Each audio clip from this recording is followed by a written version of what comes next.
There's so much to do in that space. And what I personally really like about that is like, you're not trying to fight the old, you're just building the new. Like, I really see that happening right now. So it's amazing.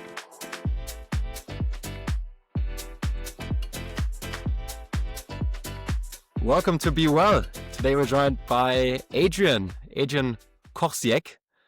He's the founder and CEO of ONVY, a Munich-based health tech startup building a next-gen AI health coach that fuses wearables, biometric data, personalized preventative care. His mission is quite simple. He wants to move us from a broken sick care model to a proactive, personalized health care model. And it's amazing having you. We already had a chat before, and I'm very curious to learn more about you and your personal journey, but also about your current venture, Adrian. The stage is yours. Maybe introduce yourself briefly to the audience and share a couple of words about your background. Thanks for having me, Tobi. It's a pleasure being here. Sure, I'm Adrian, founder and CEO of the ONVY Health Tech Group. You're right, we are from Munich. That's also my hometown. I was born and raised in Munich. We say Münchner Kindle, so the original ones. We have a lot of expats now, but I was born and raised in Munich. Also started this company in Munich and started my career in Munich as well. I would say I combine huge passion for entrepreneurship on the one side and my passion for the health technology, wellness technology, AI space, and especially the intersection. The third one would be all things biohacking, longevity, peak performance, performance optimization, the sports field. And that's a very interesting kind of like evolution over time. I started in Munich at Europe's leading center for digital innovation and tech business creation at TUM, Technical University of Munich. Learned everything from scratch. What does it take to start a tech company, but also let it scale in this crazy times of exponential technological progress. Became entrepreneurial instructor in the company. And then it was time for me to switch side of the table and start building companies. I did that with a company called MyToCare before. We did holistic diagnostics via blood, stool, urine, saliva, and then a holistic treatment setting in the field of complementary medicine, where we were then educating doctors, therapists, sports medical professionals. Scaled that company to a multi-million revenue, up to 30 employees, fully bootstrapped, no investor money. And after 3 years, it was time to start the next venture, and that's ONVY now, where we really built at the intersection of AI and precision health and precision wellness. 4 years in now, we raised a total of 5 million, recently elected under the world's best digital health companies, got a good momentum. And essentially what we do is we empower forward-thinking companies with an AI health intelligence layer that they can integrate to deliver a better service, better engagement, better retention, better health personalization by leveraging all our data integrations, wearable integrations, and so much more, and the AI to translate complex health data into actionable insights, into hyper-personalized health journeys for their users or employees, etc. Amazing. I mean, we'll talk a lot more about ONVY later in the podcast. I think there's a lot there's probably a lot you will be able to explain about in this podcast. Maybe to get started also more on a personal note, one thing I observe when I talk to a lot of health and wellness and longevity founders is that they oftentimes that they have a great founder market fit. So they really have something that triggered them to actually build their business and that drives them. So you also talk openly about your story. Would you maybe like to share a bit about your story and how that maybe even paved the way for what you're doing now and what your mission is essentially right now, nowadays with ONVY and beyond? Yeah, absolutely. Happy to do so. So in my case, it was like, a pretty rough start. I had a cancer diagnosis when I was 18, and it was a pretty aggressive one. So spread it fast, and I needed to immediately start the chemotherapy. I was in hospital for more than 1 year fighting for my life. And in that time, I really dived super deep into all topics, holistic health, first out of a super high necessity because I wanted to survive. And later it really became my mission. It became my passion. I saw what's not working well in the current, let's say, more reactive, I call it sick care system. And of course, in that time, there was a lot of intrinsic motivation that was building up to see, hey, when I get through this, I want to make a change in the long run. I really want to help as many people as possible to live a happy and a healthy life where they can reach their full potential, because now I'm back at peak performance due to all the things that I at first teach myself, and over the course of the last decade or decades, then also learned and worked and built myself, and then gave access to other people and other companies. So it's really motivating for me to see that now we're really, for the first time, we heard that so long now in the last years, future of health, from reactive to proactive. But this year really was the first time that I felt now there's some tectonic shifts, some tectonic plates really shifting, where we get into mass adoption with this new health technologies, where we can really directly empower the individual to become the CEO of your own health. So it's really happening right now. It's absolutely exciting times for the market. What makes you sort of think that we are right now experiencing this shift a lot faster than before? I mean, could you maybe share with us why, maybe the macro trends or anything? I mean, you're in the industry, you're in there building your own venture. What makes you realize, hey, there's really change happening right now this year? It's really the access and the technological breakthroughs. You can compare it a little bit with, I'll try to find something to compare it with. Do you remember when the app stores went, like, for the first time now that you had app stores, and now developers all over the world said, hey, let's launch an app. And now I can bring something to the world that everybody can access regardless where they are. There's no more stationary dependency. I can build something that reaches the entire world. So suddenly you had app stores and people build apps, and all over the world you could access this kind of technology. Now we are in a similar phase, but just with all this health data that is available. And the question now is, what do we make out of that? What do we build on top of that? So we will have roughly 2 billion connected wearables globally. Think about that number, 2 billion connected wearables, and all this health and wellness data are going mainstream. People take lab tests, people use wearable technology, we collect data from the environment, lifestyle data.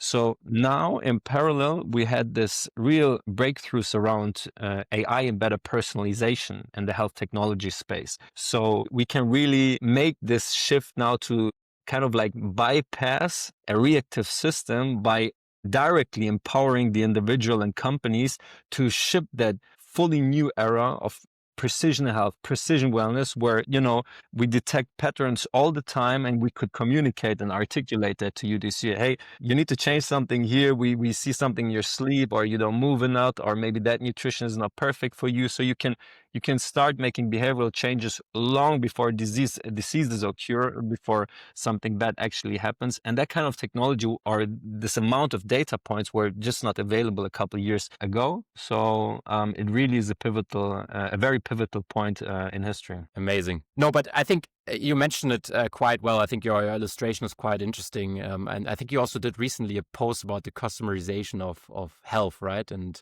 I think in a sense you've had that as well in the App Store or media. I mean, media got a lot more accessible. Media is becoming a lot more accessible, a lot more personalized to you.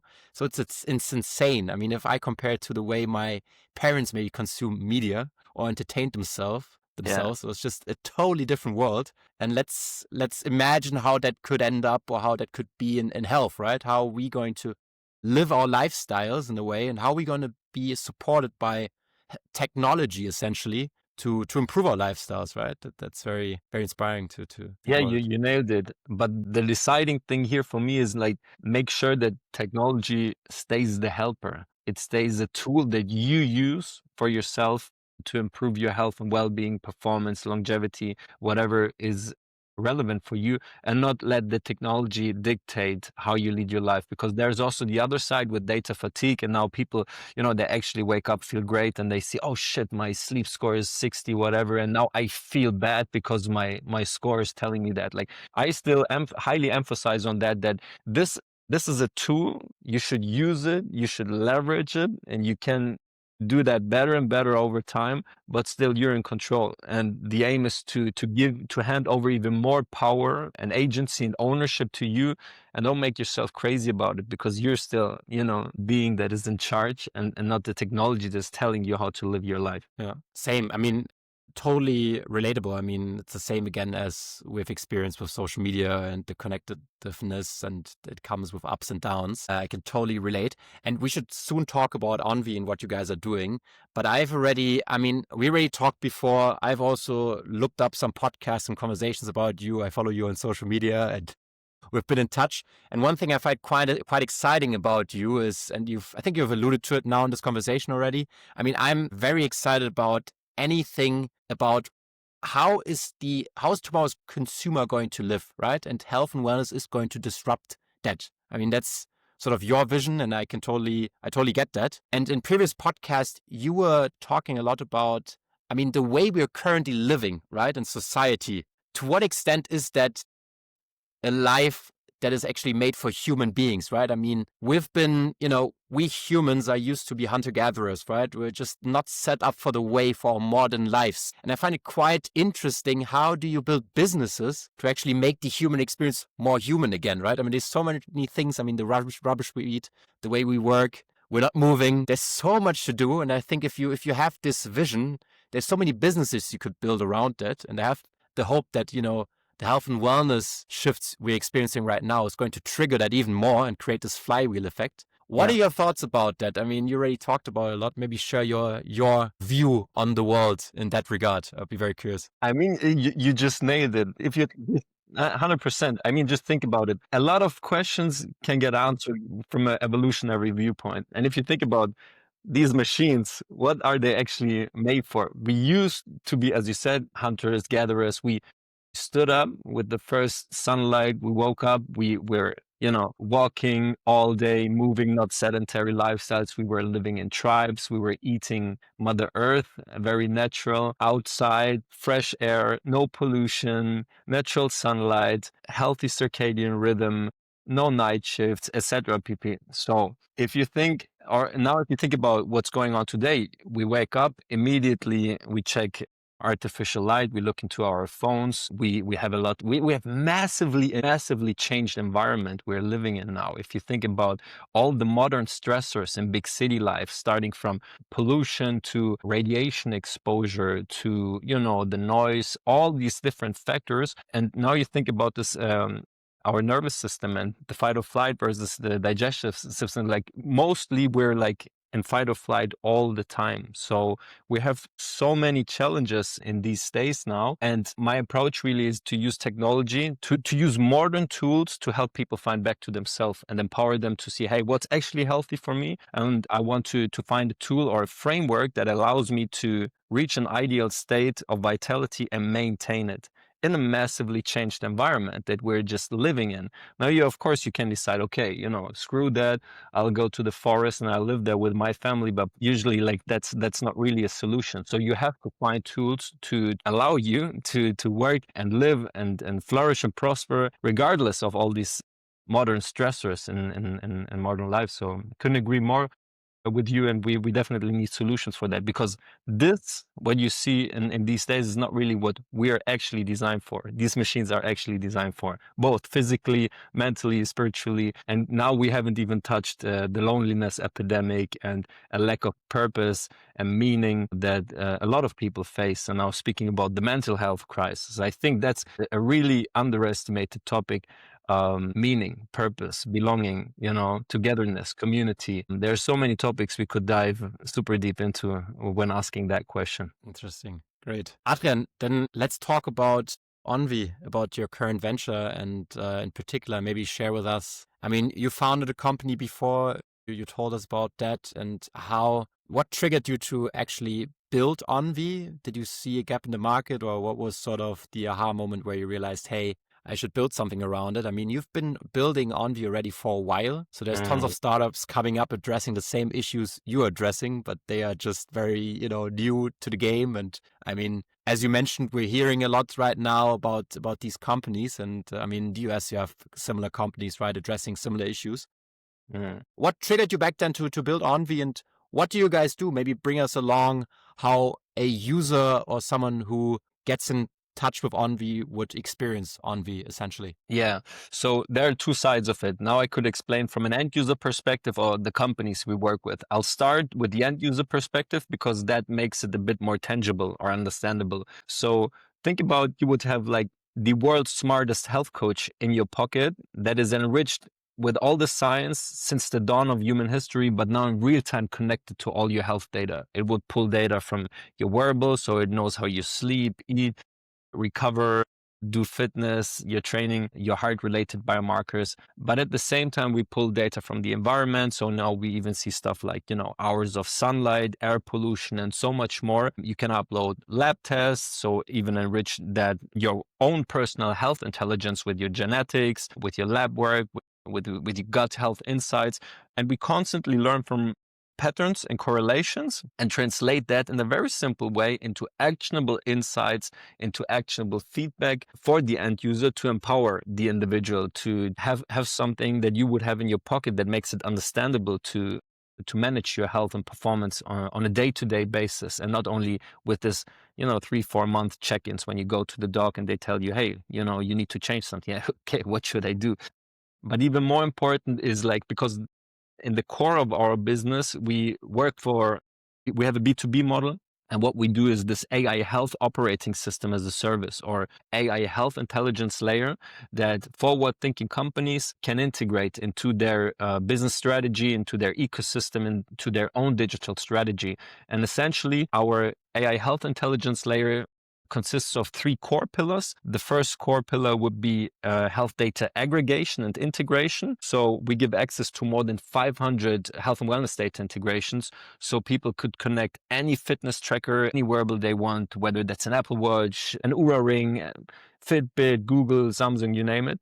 And then the second core pillar is the AI coaching engine. So now we built a system that allows us to translate multidimensional health and wellness data, even data from labs and environmental data as well, into this really personalized health journeys for the end user.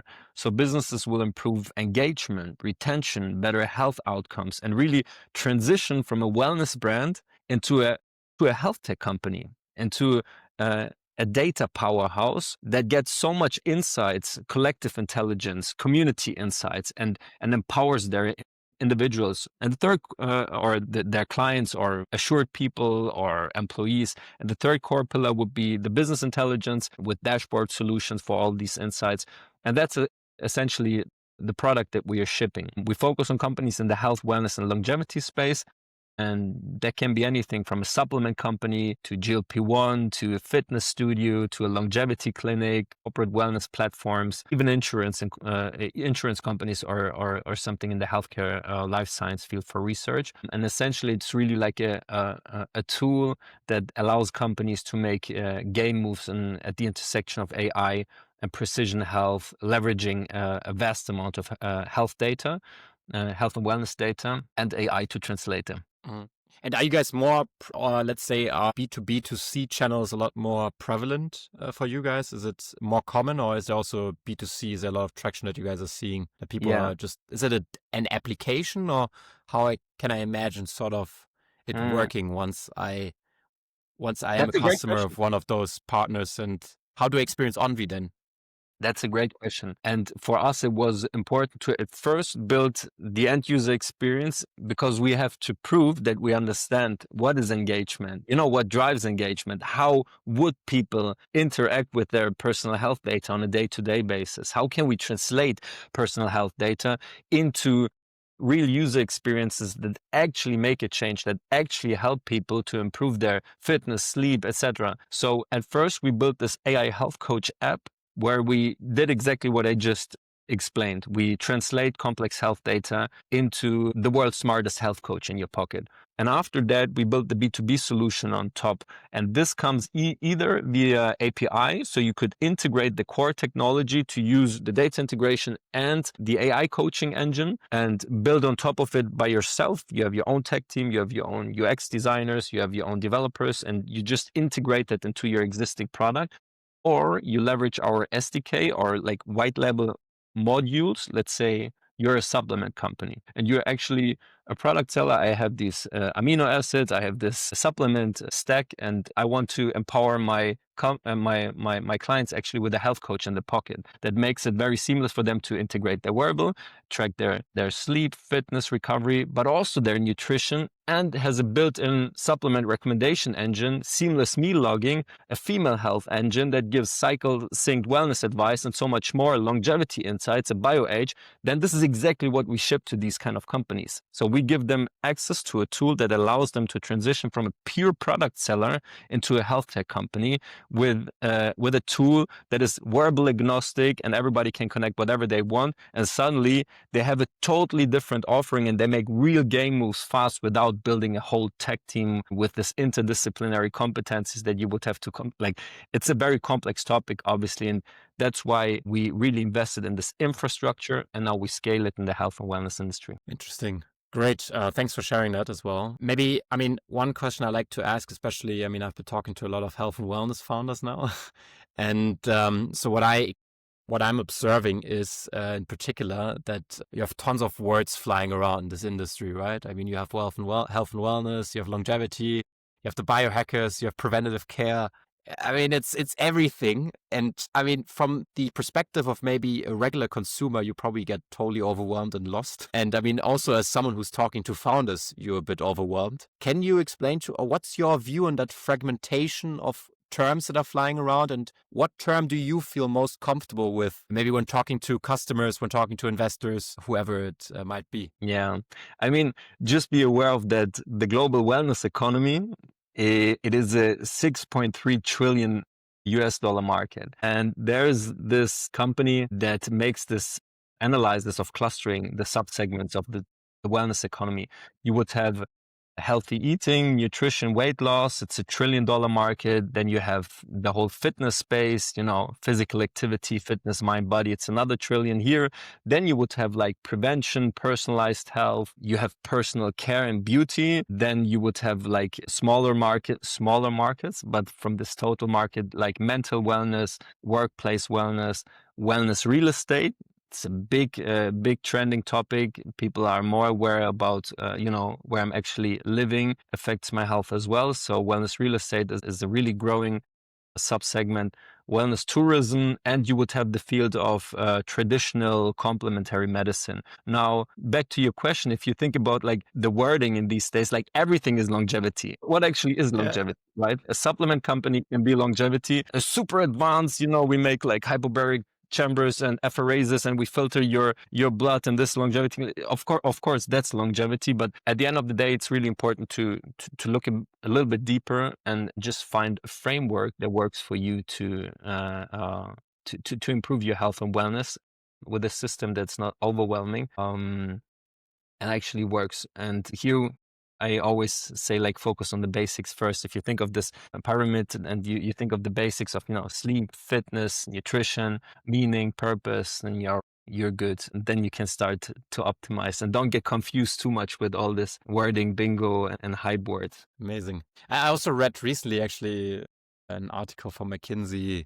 about wellness, and they define it across 6 dimensions. And it's, as you mentioned, it's sleep, it's food, it's exercise, it's everything, it's beauty, it's so much. Where does it end? And especially if we think the vision we discussed earlier, right? If you think through how human behavior might change, right? Then anything could be wellness in a sense, right? Anything should be sort of adapted to how we humans perform better or feel better in a sense, right? That becomes a bit philosophical. Oh, but I know the report you're mentioning. I read it as well. And one key takeaway that stuck with me in this McKinsey report, where they mentioned the 6 dimensions of wellness, which is better sleep, better nutrition, better fitness, better mindfulness, or better appearance, and these core pillars. One key takeaway that stuck with me is and they made that very bold in the middle of the page, is consumers seek out products and services that can address needs across several of these wellness dimensions. The consumers want the dots connected. I don't want to have one app where I do my mindfulness and this one app where I track my nutrition. Here I have my sleep with my Oura Ring. Just give me one health operating system that is smart, that gets smarter on a day-to-day basis, and that learns and adopts with my lifestyle. And I don't want to jump from 6 different apps. And that's essentially what we do. And then also offer that to companies as a health OS as a service. Because you are essentially the infrastructure layer at this. That's sort of the idea where you guys are at the end of the day. But makes totally sense. And I think maybe for everyone relatable. I mean, people are interested in health, longevity. People look up Andrew Huberman and they try to make sense of their problems and whatever. And then you just get totally overwhelmed. I mean, that's where the stress starts, right? I mean, it's just exactly. People also, I mean, I think you mentioned that you were into the biohackers, or you are into these biohackers. And I assume there's people who start having chronic stress because they're just overwhelmed by all the things that are around them and they just want smooth things working, as you mentioned, right? Your key takeaway from the McKinsey articles. That's something we also had to learn the hard way, because, you know, when we started that and we built the first, I remember we built the first versions of this AI health coach. We have been the first ones in the market way before Whoop and all these companies started to use or combined LLMs with health data. If you would now go to Google and you type an AI health coach, you would still see ONVY on the first place. So we had been and we never spent $1 for that. We just started so early. But back to the question, we thought, of course, people will engage with this. This is breakthrough. This is so amazing. They will chat everything on a day-to-day basis. And the truth is, they're not. You have to translate the health data in a very seamless, very frictionless way. The user experience is so crucial, and you would overestimate or underestimate how seamless it actually has to be, so users would engage with it on a day-to-day basis. Don't make it too overwhelming, and allow for gradual behavioral change in small chunks, and then visualize the total progress and build something that is motivating, rewarding, gamification in a very smart way. If you give too much information to big wall of text, you're already out. So we learned a lot what it actually takes to drive engagement, and you would have a very small percentage of this top biohackers, super motivated, health conscious people that would engage from themselves on a day-to-day basis. You need simplified dashboards and simplified AI coaching experience that are translating the data into real aha moments that are actually insightful. And at the same time, this is what you have to do today, in very simple ways as well. I mean, I'm realizing that we did not touch base on one essential thing from your background. You also coach people. You're still coaching people, also athletes. Yeah. And that's something that comes up to my mind, right? When thinking about these things, how do you actually nudge consumers, or how do you maybe create a product that consumers can use in the health and wellness space? Because it's a lot about behavior change and it's tough. And essentially, you can learn a lot from coaches, right? In professional sports, right? That's something that seems very suitable for these cases. Yeah, and actually it was also our, it was also the thing that we wanted to mimic in a technological way. It's how would a coach approach that experience now, starting from the onboarding, starting from the initial assessment, to then give a really personalized plan to a suitable solution for wherever you're starting in your journey. Maybe your goal is weight loss. Maybe for another person it is whatever, increase performance to kind of optimize for the last 2%. It's so individual. And a coach would always look at, okay, where do we stand right now? What is your goal and how do we get there? And that's exactly what we wanted to mimic with this AI health coach journey, from the initial assessment to maintaining the ideal state. So you're absolutely right. And maybe a couple words about that. I never marketed or never had a website for me as a coach. It just happened on the side. And it's kind of what I still do. I was always busy running companies or building companies, but I'm still in touch with, let's say, a handful of this top level athletes, German national team players of big clubs in soccer. That's the biggest sport in Europe. Here you have a slightly different situation because these people, you don't have to motivate them to do stuff. They are very motivated to find the kind of like sweet spot and like reaching peak performance and, you know, unleash this last 3-4%. And they're usually very good when it comes to, you know, they know every bit about training, but then when it comes to, you know, data-driven strategies to hack your environment, supplement routines, recovery protocols, this is something you would wonder how less expertise there is still, even in clubs that spend like millions on transfers and salaries. And that's what I still do on the side, and it's super cool, obviously, to then get also some insights the other way around, and coach these people, because you can also learn a lot from that side, right? I could talk about this topic for a longer time, and I talked recently to Ryan Green. Not sure if you know him from Monarch. He has this same, let's say, how do you call it? I mean, the same worldview in a sense, right? How can you replicate the support system that top athletes have to perform at their best and bring it to, in a sense, to the general public, right? Yeah. It's very, very interesting. I mean, the thing here is it's a bit hard to do that, because like this is also a bit of a bubble. You know, you don't have to take care about anything. You know, here's your food. You know, you don't have. You know, your work is optimizing your body, and now you look to optimize that even further. But how does life look like for the majority of people? You have all kind of shit happening on a day-to-day basis. You have to manage your career, your family, all your responsibilities. You know, at some point you're like good with your training routine and you got your nutrition under control, and then you have this crazy stuff happening, you're traveling or whatever. So here it is very important to have something that is implementable, that is makes it easy for yourself to manage those things on a day-to-day basis without spending a fortune, going to the super advanced longevity clinic, do whatever for a week or two, and then, you know, what's going on after that. So it's really important to kind of like democratize that and give access to something that is seamless and empowers you on a day-to-day basis. Absolutely. Accessibility is a big topic.